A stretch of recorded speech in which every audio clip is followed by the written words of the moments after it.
Sometimes I overthink things, just a little bit.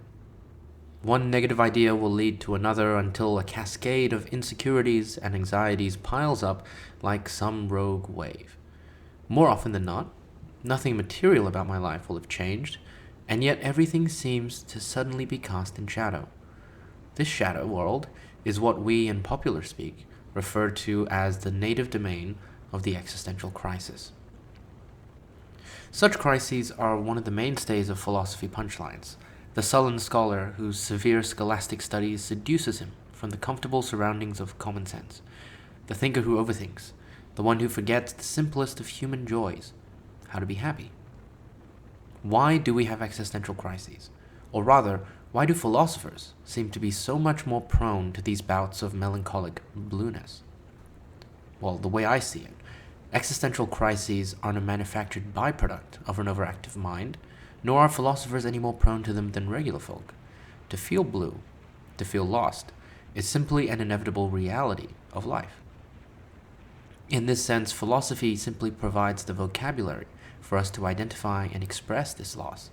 It is not the cause, and I believe inherent within it is the answer.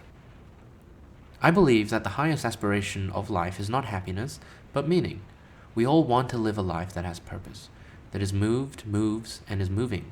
We want our lives to amount to something, whether that something lies in doing something good, or having some experience, or perhaps simply engaging in a grand old adventure.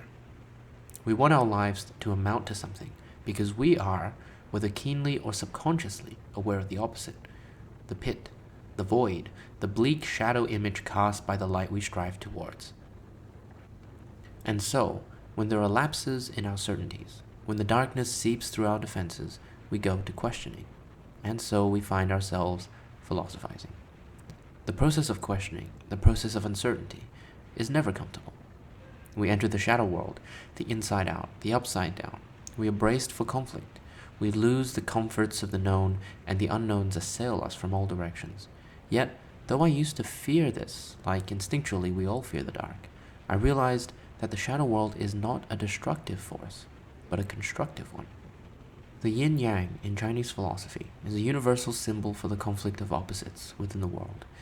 In popular culture, the yang, meaning light, is seen as the positive force of good, and the yin, meaning dark, is seen as a negative force of evil. Mistakenly, we root for the victory of the good over the evil, but as our knowledge deepens and we mature, we learn not to fear the dark, for the dark is where things grow, in the bosom of the earth or the darkness of the womb, sheltered, enclosed, private, and safe.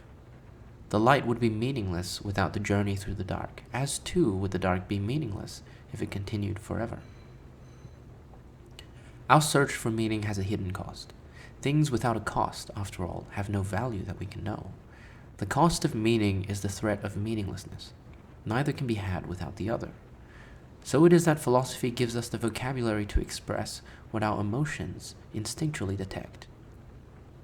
So, without putting too fine a point on it, I've learned not to fear being blue. It's uncomfortable, but I find that if we just take a little step back and put this experience, like all the others that fill a vibrant, heterochromatic life, in its proper place, we find that a little bit of blueness once in a while can actually be a pretty good thing after all.